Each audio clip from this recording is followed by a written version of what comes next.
विरोधक म्हणतात की धनंजय मुंडे आणि माणिकराव कोकाटेंनी राजीनामा द्यावा म्हणून. संभाजी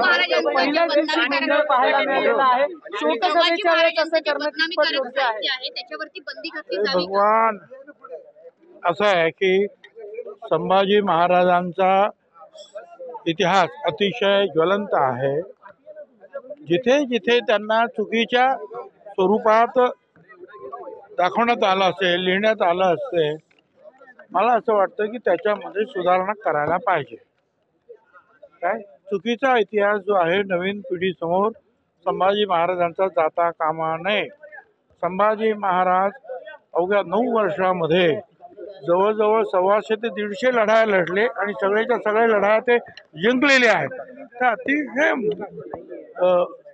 मोठे योद्धे 14व्या वर्षी बुद्धभूषण ग्रंथ त्यांनी लिहिला। 6 भाषांचं त्यांना ज्ञान होतं। तर त्यांच्या बाबतीमध्ये असे चुकीचं काही लिहिलं असेल कुणी तर ते जे आहे दूर करायला पाहिजे की थांबलं पाहिजे। त्याचं आता ते महापुरुषांचे जे अपमान होतात ते पाहतील आता काय ते करायचं सरकार बघेल। राजीनामा होत नाही म्हणून वरच्या सभागृहात गोंधळ झालाय। वहां नहीं रहना इथे काय आहे का इथे तर मी राहणारच ना सर नाराजी आहे तुमची पक्षावर नाराजी आहे का कायम अजून?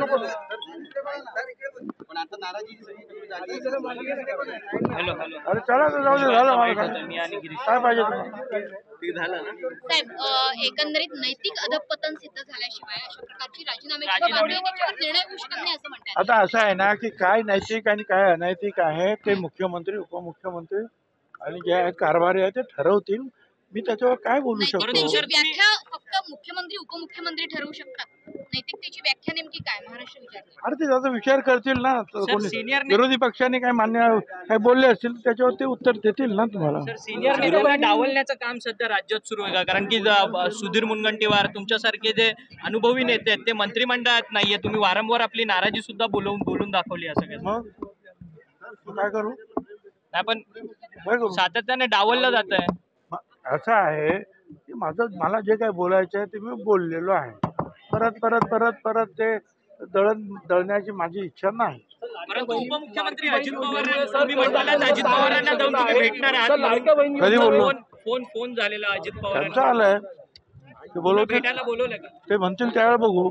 एक चर्चा सर अशी म्हणे की धनंजय मुंडे यांचा राजीनामा अरे चालेल मला काय माहिती आहे कोणाचा राजीनामा काय। चला थँक्यू सर थँक्यू